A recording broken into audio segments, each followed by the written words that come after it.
All right, hello, thank you very much. My name is Timur.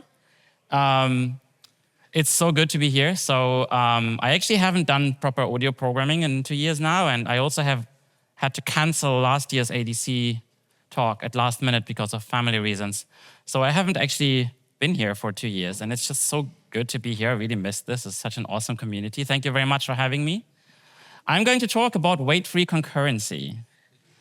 All right, so this is actually the talk I was supposed to give last year, but then had to cancel, unfortunately. So thank you very much, ADC, for letting me give it this year. Okay, so here's a few assumptions.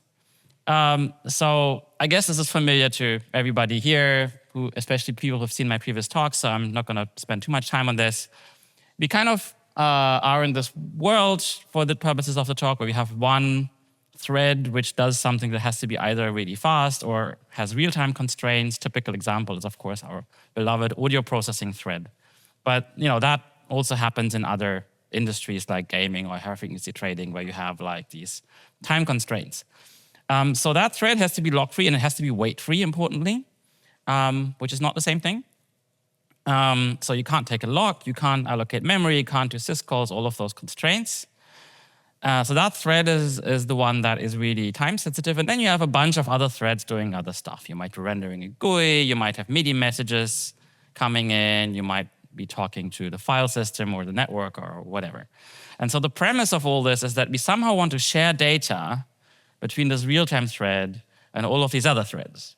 And the other assumption is that we are on some kind of consumer operating system like Windows, Mac, Android, iOS, Linux, and not on a real-time operating system or some kind of bare metal device.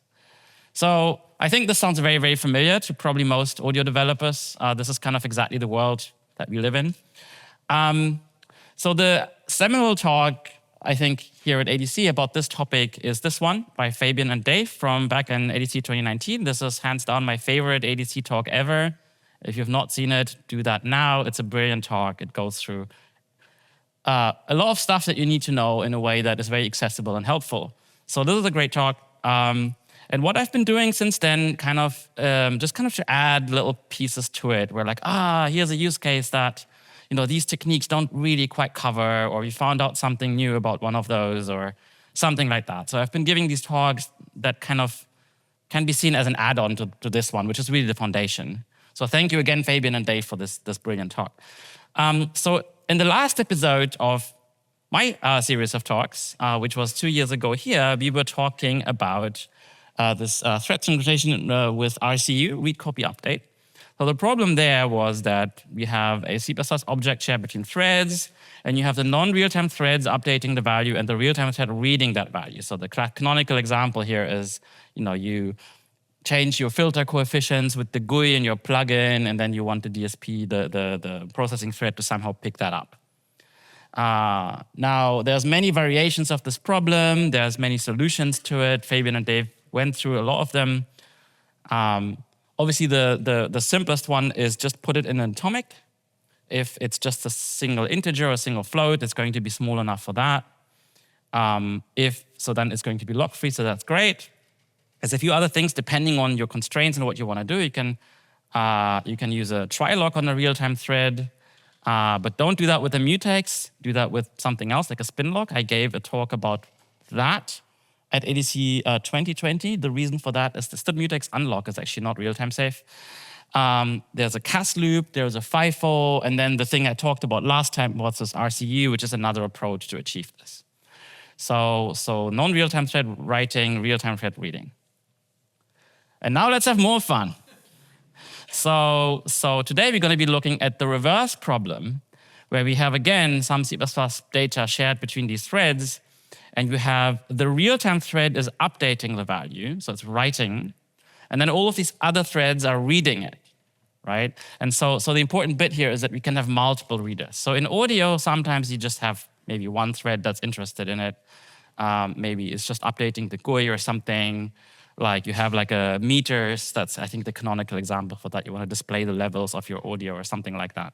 So if you have just one reader, then the problem is relatively tractable and simple. But if you have multiple readers, which also happens, then it gets harder, faster, and it's more difficult. So what solutions do we have for this scenario with multiple readers? Well, again, the best one is if it's just a single number or something that fits into like 8 bytes or 16 bytes if you have double with compare and swap. Just use the atomic, right? That always works, that's always safe. But what happens if your struct or your piece of information is too big for that? For example, you have a struct with 3 numbers. It doesn't really matter what they are. They could be whatever. So it's like 3 doubles. So that's not going to fit onto a lock-free atomic on any sort of hardware architecture that I'm familiar with. So you can't just make this whole shared data struct, atomic. You could make the individual members atomic. Okay, so what you could do is you could, on the process thread, you could write each member individually into an atomic, and then on the non-real-time threads, you could read those atomics one by one, and that is safe. There's no raised condition there. There is a problem, of course. Who knows what the problem is? Yes. Yes, tearing. So the problem here is that you might not care about that, right? It kind of all depends on what you're doing. But typically, you will want these X and Y and Z values to be consistent, right? They together represent some kind of state. But if you do it like this, you might get X from like an old value for X, but like 2 newer values for Y and Z. That we call that tearing or torn read. So that they will be inconsistent. That's probably not what you want here in many cases. So if you watch Fabian and Dave's brilliant talk, the canonical solution for processing thread is writing and another thread is reading is double buffering, right? This is what we do for metering or things like that, right? So we have a writer which is writing into a buffer, and that's lock-free. It just keeps writing into that, and then a reader reads from another buffer. And then if there's like new data here on the left side, you kind of swap them. And that works. It is not trivial to implement. Fabian and Dave are showing you how to do it. There's a few tricky parts, but you can implement it. But the big problem with this is it doesn't really work for multiple readers. If you have multiple readers that are reading this buffer like different times, somehow overlapping maybe, you can't really make that work, at least not in any way that I'm familiar with. So we then have also the FIFO, which is the other kind of canonical solution for problems like this.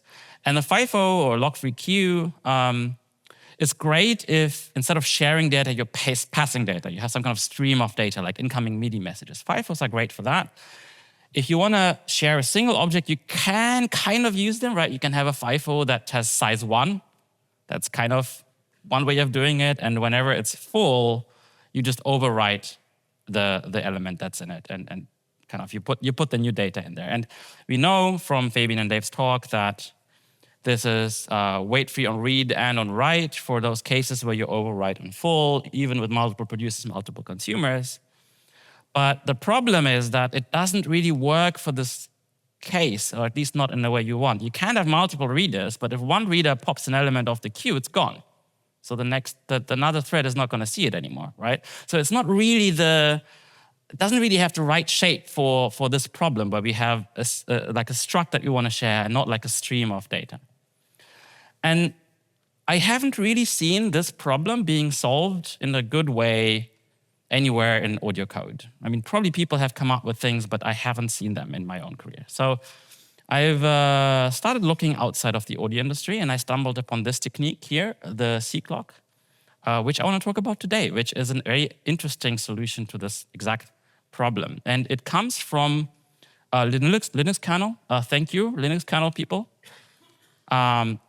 So the use cases there are things like, you have a low latency thread that sets the system time, and then you have a bunch of places in the operating system that need to pick up that system time, but you don't want to block the thing that sets it, right?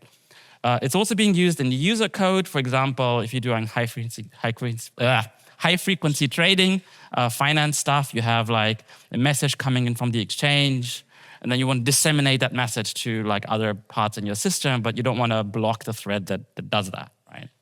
So again, you have like this one real-time critical writer and a bunch of readers in your system. So that's when this technique is really, really handy. So how does it work? So let's again say we have our struct here, which is too big to fit into a single atomic. And now we do this thing where we, on the real-time thread here on the left side, we write a bunch of data into it, and on the right-hand side, in one of our readers, and we can have many of those, we read it, right? So as written, of course, this is a race condition, this is a data race, it's undefined behavior. So let's fix that by applying the SeqLock technique. So now it gets interesting. So the first thing we're going to add is we're going to add a counter, which we call seek. It's an atomic counter. We set it to 0, okay?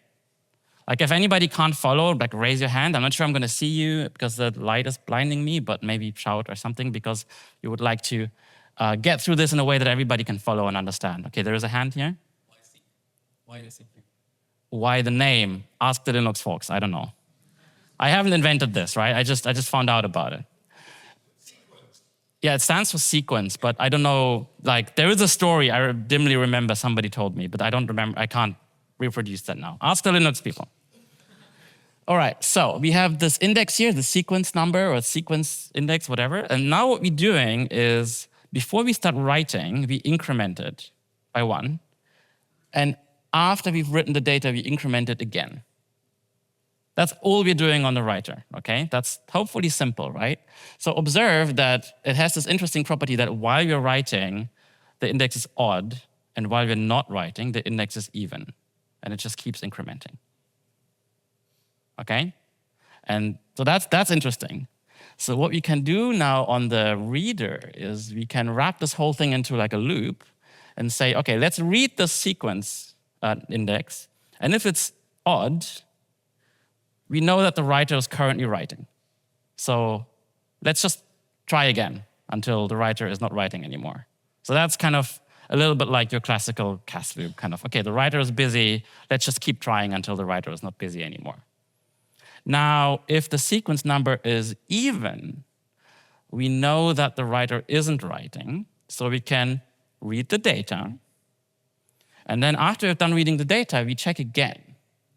And we check whether the sequence index has changed. And if it hasn't changed at all, since we have read the data, we know that no writing operation took place, so the data is good. So we can break and continue doing what we're doing. If the sequence number has changed, then we know that there was a write while we were reading, so we just keep looping. We just try the whole thing again. Right? So in this way, we're going to keep looping until eventually we're going to have a read operation where there wasn't a write in between, right? So there's no locks here, right? This is all, the left-hand side is lock-free, wait-free. The right-hand side is not wait-free, but it's lock-free. So we're good, right? So does everybody understand this? This is easy, right? It's like surprisingly easy. When I first saw this, I was like, yeah, this is clever. This is cool. So this has a bunch of really, really interesting properties. So as I said, the writer is fast and wait-free. You can only have a single one. You can have as many readers as you want. And that has some very, very interesting properties. So not only is it also fast and wait-free for the reader if no write happened, but also really importantly, like on the right-hand side here, there are no writes to any of these atomics, right? And there are no like cast operations or anything like that, which means that there is no contention whatsoever between those readers. They don't contend with each other at all, right? So it means that they're not going to get into each other's way. That is a really, really, really, really cool property. The readers have to wait for the writer. So that means this is not good in a scenario where the writer is writing most of the time. Like if you spend 80% of your CPU time writing data from the real-time thread, then don't use this, because then the readers are going to be spinning a lot, and if that happens a lot, then you might never actually, if most of the time you're writing, you might never actually get to read the data. So don't do this if you have this kind of frequent, expensive write scenario. Use it for cheap, infrequent writes, which is what this is very, very good for. Okay, so that is the basic technique. Now let's optimize this a little bit. So we can optimize like what atomic operations we do, and then we can talk about memory ordering. So those are all very interesting things. The first thing is, those two are read, modify, write operations, right? So those tend to be expensive, right? So we can refactor this by doing just read or write operations. So we load the sequence once, and then we store sequence plus 1, we store sequence plus 2. It looks like it's more work because it's 3 atomic operations instead of 2, but we don't have a read modifier write one. So typically this will be faster and more efficient. Okay, and now the next thing that you want to do, we have a total of 5 atomic operations here, and we haven't specified the memory order for them. So this is something that you typically want to do because the default is sequentially consistent. That is often not what you want. But that can be a hairy topic.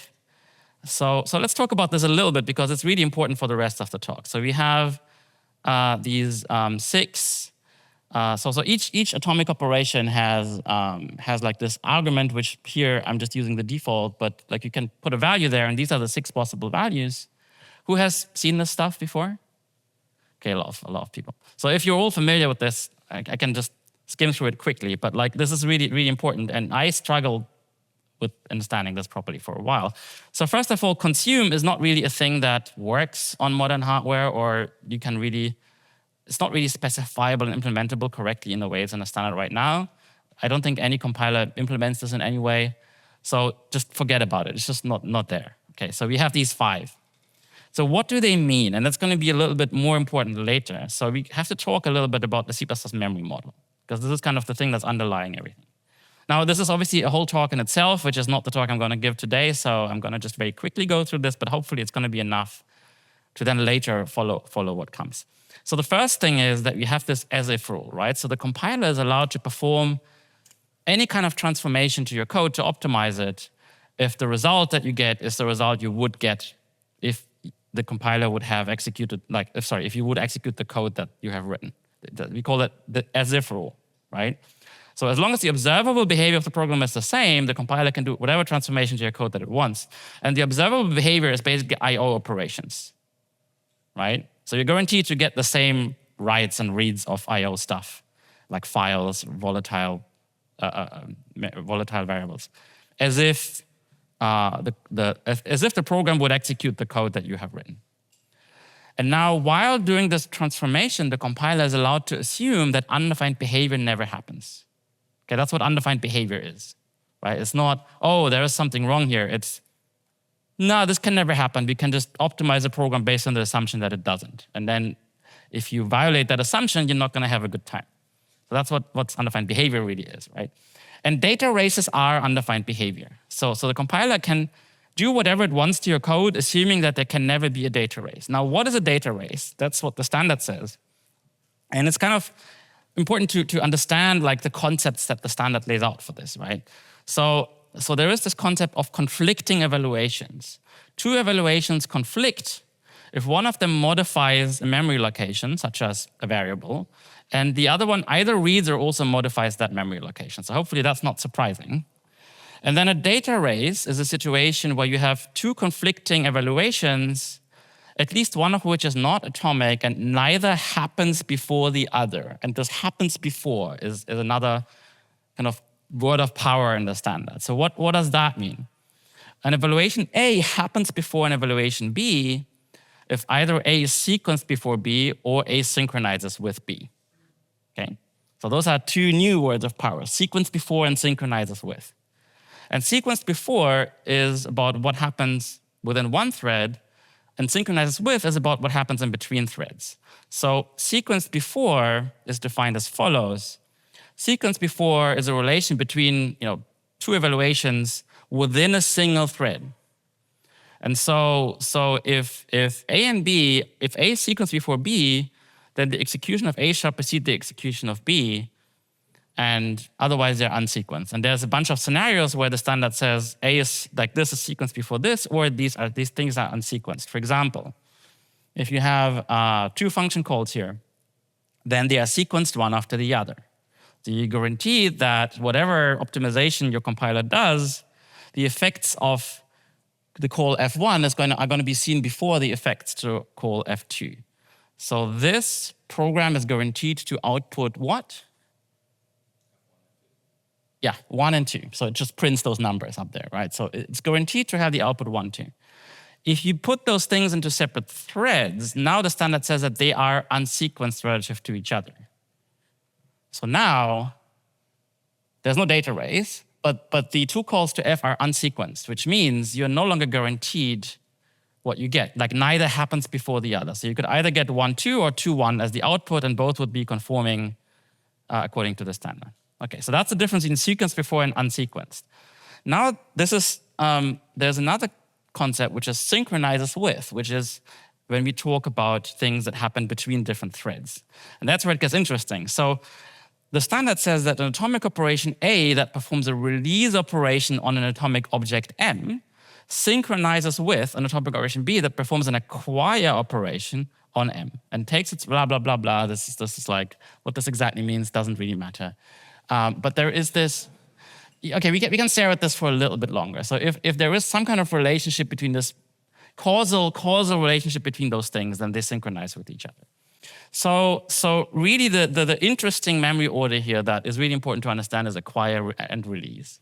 So this is the one that's kind of, I think, the most tricky and the most interesting, and the one that is you're going to be using the most. So what this means is if you have a release are typically writing operations, and reading operations can be acquire, right? So a store can be release and a load can be acquire. And if those are storing and loading the same atomic variable, which is this flag there, then you get this synchronizes with relationship here. And then we know that basically everything that happens that like is sequenced before the store is going to be stuff that the other thread is going to see, right? So it's going to be, so it establishes the synchronizes with relationship. So then you can reason that if you set the data here, which is not an atomic, by the way, before the store, then you will read that value. That value will be visible in the other thread after the load if they are matched up with this release and acquire memory order. Yeah. The int, even though it's not atomic, will be sequenced. Yeah, because the int write is sequenced before the ready store in thread 1. And this synchronizes with the other one in thread 2. So under the as-if rule, if we had another evaluation here, the compiler would be allowed to order it up, but it wouldn't be allowed to order this one down, right? So it's like a fence that doesn't allow the compiler to like reorder these things in this way. Same on the other side, some evaluation that happens before this acquire, the optimizer could order it down if there is no sequence within that thread. If they're like unrelated variables, the compiler could be like, okay, those things, those evaluations don't affect each other, so let's just swap them around. It's not going to affect the observable behavior of the program. And it's allowed to do that in this direction, but not in the other direction. Okay? So that guarantees us that here we don't have a data race. Okay. Now, there is this acquire and release, and that is basically the equivalent of acquire and release individually, but for read, modify, write operations like exchange, compare, exchange, fetch, add. So this is the one that you use there if you want these acquire and release semantics.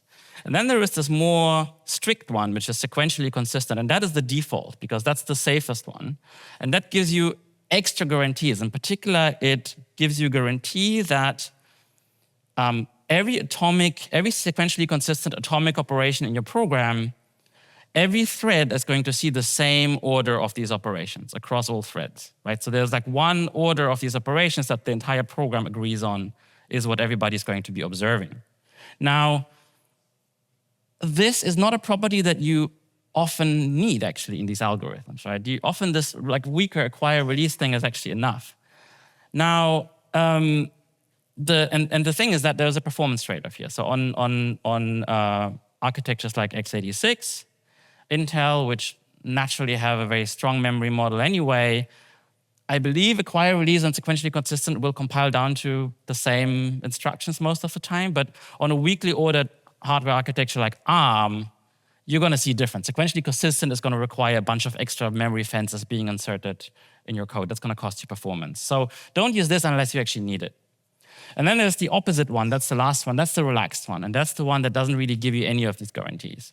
So relaxed gives you, the only guarantee that relaxed give you is that the atomic operations are not going to be a data race. So you can concurrently read and write from threads to the same place. It's not going to be a data race, but it doesn't give you any guarantees on which order the different threads see. So if you have like relaxed writes, they will be consistent within one thread because they're sequenced with each other. But another thread might see them in the reverse order, and different threads might see different orders. So in this case, for example, like this would be a data race, because if these are relaxed stores and loads, there is no guarantee whatsoever that like the compiler can't just reorder them, and the other thread would see this one before the other. So the relaxed one is also very useful when you do things like incrementing a counter, for example, where it doesn't really matter that it's synchronized with anything else in the other thread. The only thing that matters is that the other threads will eventually see that increment at some point.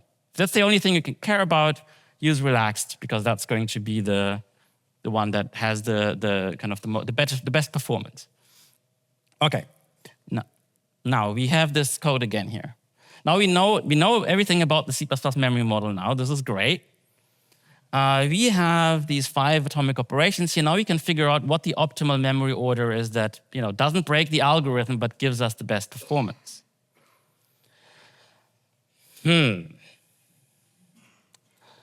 Actually, let's roll back a little bit. Maybe we have a bigger problem here. Now that we know what data races are, we have a data race,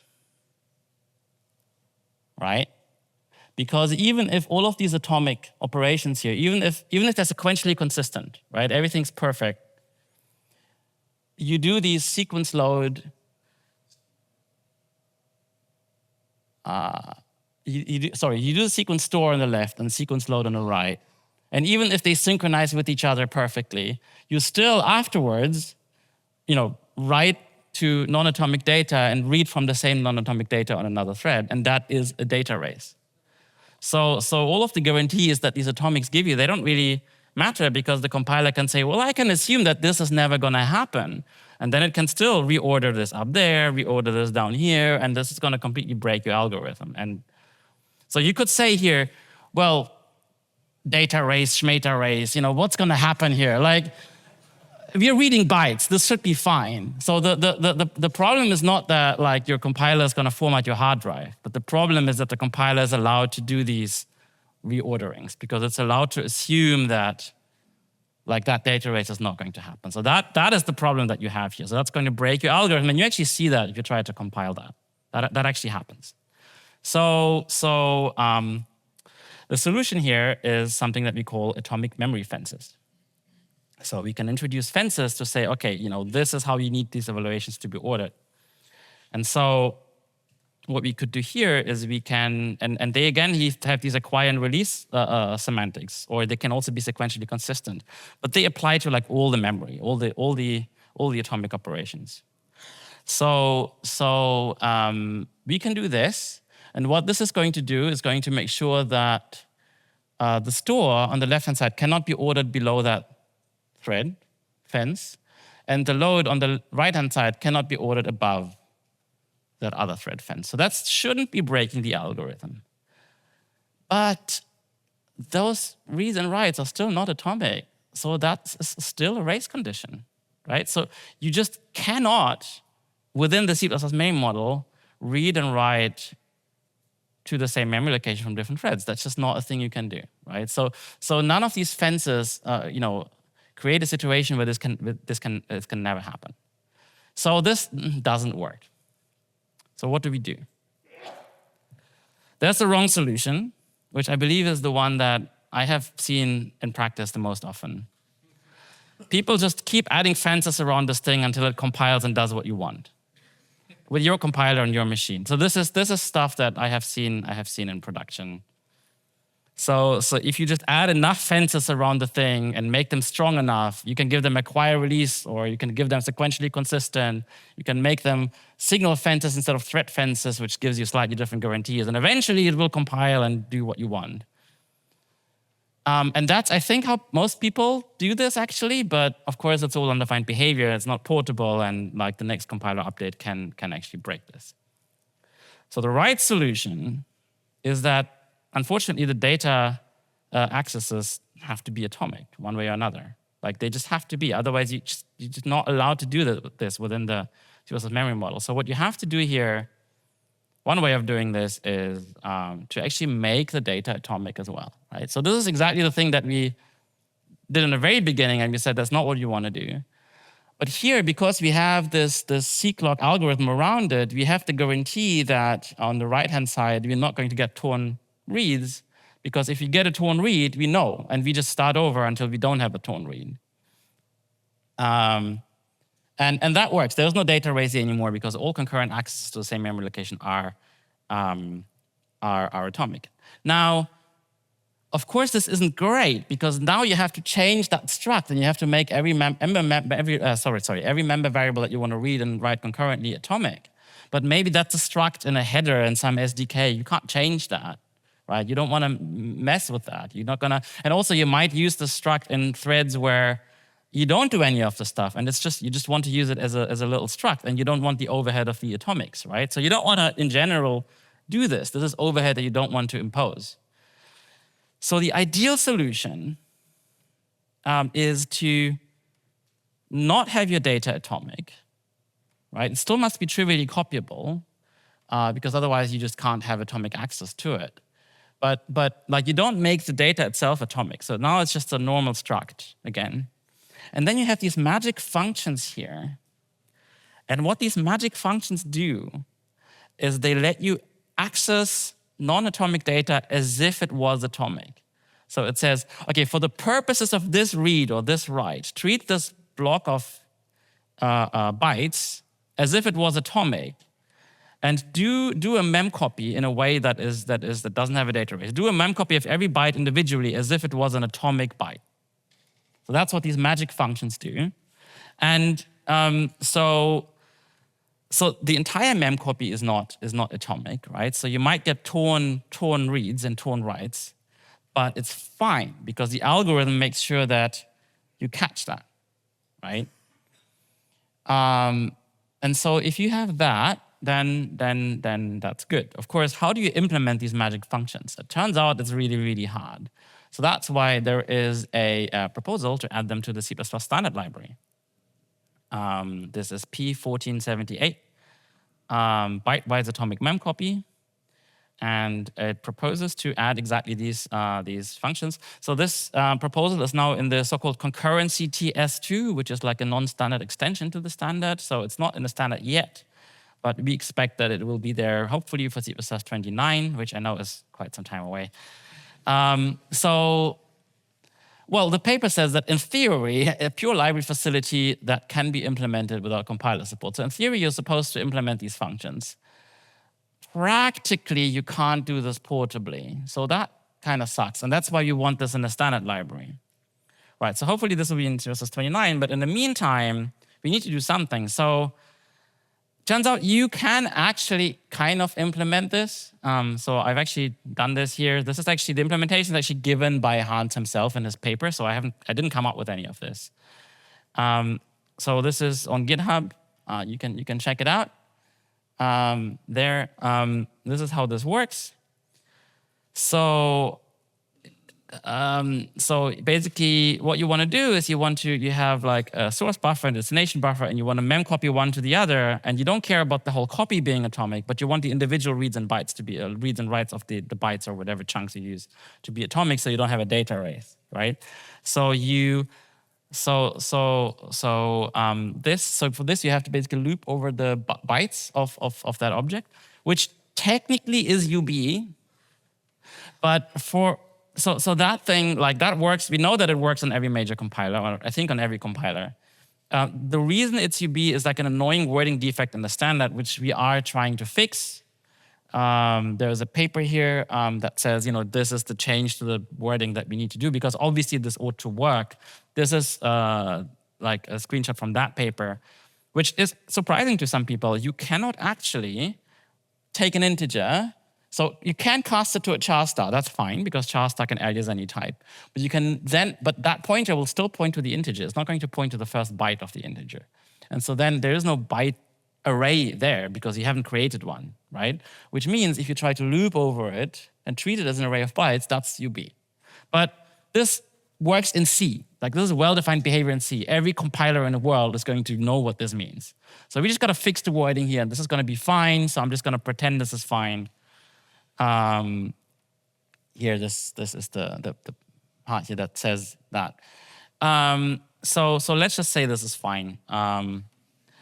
And this relies on this thing called atomic ref, which we have had since C++20, which is really the magic sauce here. So atomic ref says, I'm going to wrap any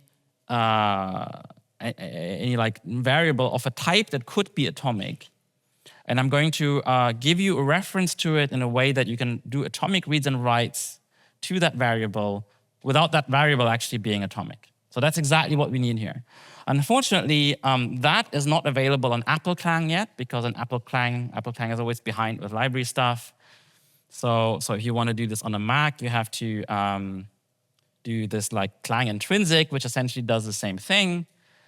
So I added that there as well with a bunch of if defs around it, so you get either one or the other. I'm not going to show that on the slide, but it's all there on GitHub. So the caveat here is that I don't expect this to be fast. Like, I believe this is correct. Like, this is literally from Hans's paper, and like a bunch of people have stared at this. But what it does is it loops over the bytes, and it copies every byte, every like 1 byte char individually as an atomic. So those are relaxed reads and writes, so they can be like reordered or whatever, but still it's kind of a very inefficient way of doing this. What you really want to do is you want to choose some kind of, I don't know, 8 byte or 16 byte, depending on like your hardware, like chunk. And then you want to make sure that they're aligned so that the atomic accesses are fast. So you want to like read the first few bytes or write them until you get to like the aligned boundary, and then you want to write in these chunks, right, until you get to the end. And then if you have a few bytes left over, you want to read those. And those chunks are going to be like 8 or 16 byte wide atomic reads and writes. So hopefully the compiler, the CPU can just kind of zip through that a lot faster than with this.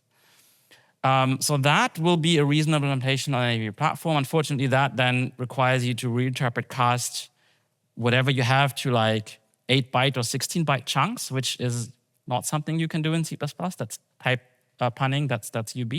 So in order to make that not UB, you would have to create an intermediate buffer where you memcpy that in, and that's just chars, and then you can do that with the chunks. And it's kind of non-obvious to me how to make that non-UB. So what you really want here is this magic implementation that the compiler gives you, right? And we just kind of don't have that. So this is like a thing that I have there in the meantime, which does the right thing and is good, for educational purposes, but I don't think it's really the fastest thing you could do. So you can do it, but probably you want to do something else. If people know of platform-specific ways in which this can be implemented faster, send me a PR. Because I think there are some compilers, some platforms where you can do these tricks with some compiler intrinsics, and that actually works and will be fast. But I'm just not an expert. I don't know how to do this. So if people know how to implement this fast, then send me a PR. And that's what you're going to be doing until we get this magic function in the standard library.